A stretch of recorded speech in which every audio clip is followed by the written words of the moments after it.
This episode of Marijuana Today Daily is sponsored by our friends over at Ease, California's top one-stop website for legal marijuana delivery. Ease has all of California's various rules and regulations for legal cannabis delivery baked right into their system, so you know you're always in compliance with state law when you place an order for delivery over at ease.com. And while you're there, make sure to also open up ease.com/blog, where you can find a link to their super helpful must-read 2017 State of Cannabis Data Report, which rolls up all sorts of useful bits of industry information, wisdom, and knowledge about legal marijuana consumers. Once again, that's ease.com and ease.com/blog, with ease spelled E-A-Z-E. Good morning, Marijuana Nation. It's Monday, January 29th, 2018, and you're tuned in to episode 419 of Marijuana Today Daily. I'm your host, Shay Gunther, and I'll be walking you through today's marijuana news and headlines. As always, we have a full and busy day of cannabis news in our hands, so let's jump right into it. Tomorrow night, President Trump will deliver what is sure to be a very stable and genius State of the Union address. And as our buddy Tom Angel over at Marijuana Moment is reporting, the official Democratic response will be delivered by Massachusetts Congressman Joe Kennedy III, an acknowledged rising star within the Democratic Party and, unfortunately, a practicing prohibitionist lawmaker. Swing over to Tom's piece for all the details on this one, but in short, Congressman Kennedy seems to have been well indoctrinated in reefer madness by fellow Kennedy, former Rhode Island Representative Patrick Kennedy, who works with Kevin Sabet's Smarter Approaches to Marijuana.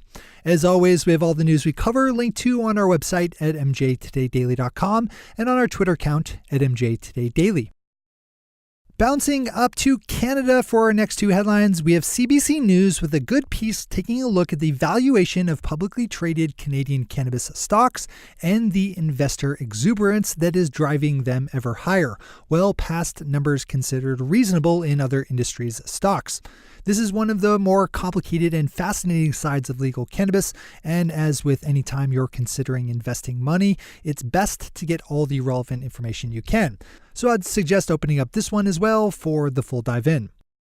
Our final top story of the day keeps us north of the US-Canada border, with the Financial Post reporting on the phenomenon sure to pop up everywhere marijuana laws are relaxed, and that's the over-regulation of the industry.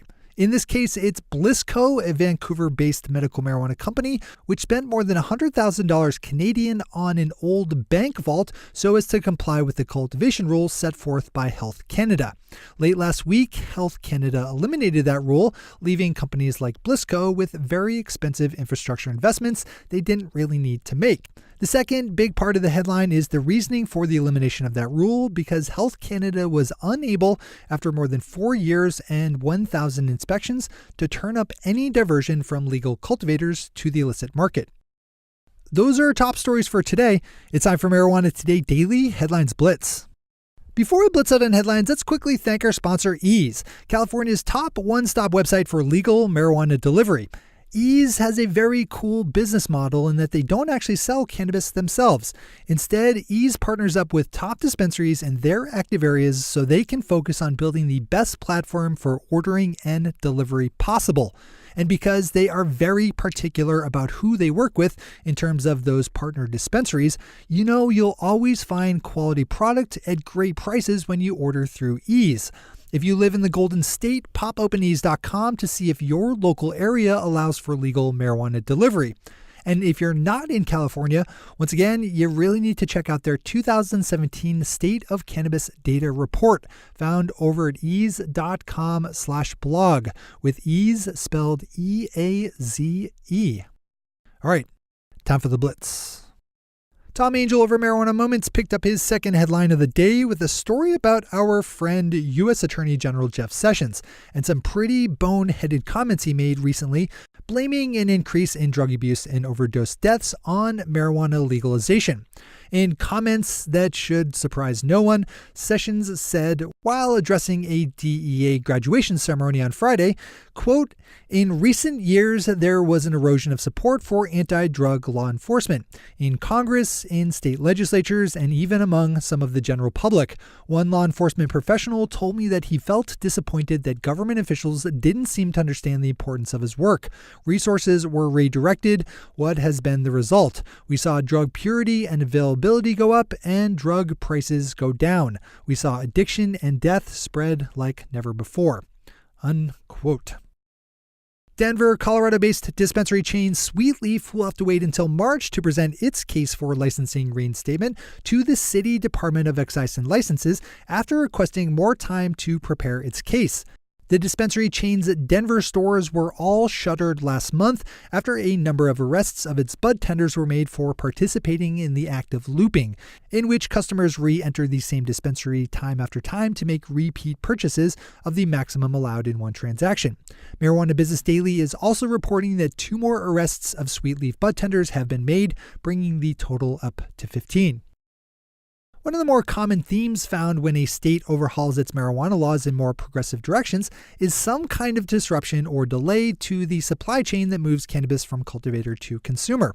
We saw it happen in Nevada last summer as it started allowing medical dispensaries to sell adult-use cannabis. We're seeing it in Maryland as dispensaries are left without product to sell because cultivators are just now getting their first crops harvested. And it looks like we could be starting to see shades of disruption start to bubble up in California, now 29 days into their new legal adult use system.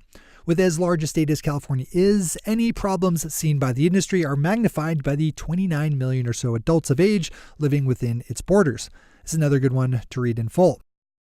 Swinging our lens up to my corner of the country here in Maine, we have an important story by the Portland Press Herald about a soon-to-launch substance abuse facility here in my hometown of Portland, and that's the Maine variety, that will use medical marijuana and the drug kratom to help people overcome addictions to opioid-based drugs.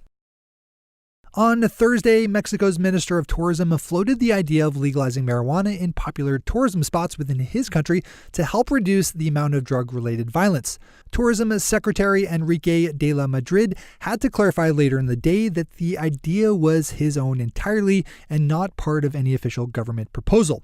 But it's still good to know that someone in the government is thinking along those lines.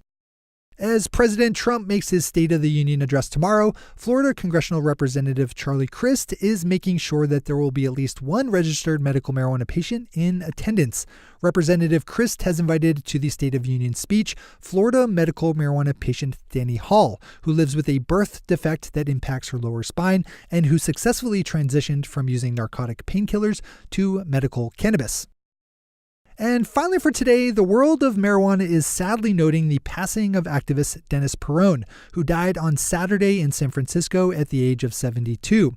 It's entirely fair to say that we wouldn't have legalized marijuana today in the form that we do if it were not for the foundational work done by Mr. Peron back in the 80s and 90s to push for the city of San Francisco to adopt more progressive medical marijuana laws. In the 1990s, Peron founded the San Francisco Cannabis Buyers Club, the first medical marijuana dispensary in the nation. Our condolences to Mr. Peron's friends and family. Open up The Guardian for more on all the details of the legacy left by Dennis Peron. Those are the headlines and news for the day. I'll be back with you again tomorrow morning with another information-packed episode of Marijuana Today Daily. But in the meantime, if you have any stories to share or feedback to give, zip us an email to headlines@mjtodaydaily.com. And while you're clicking around the interwebs, swing over to our Twitter account at mjtodaydaily and visit our website at mjtodaydaily.com to find links to all the news we cover. Thanks to our sponsor, Ease, and to all of our awesome Patreon listeners for the support that makes this show possible. To join the illustrious ranks of the Patreon listeners yourself, swing over to our website at mjtodaydaily.com and click on that big blue button at the top of the page that says Become a Patron. I'm your host, Shay Gunther. Thanks for tuning in, starting your day with marijuana today.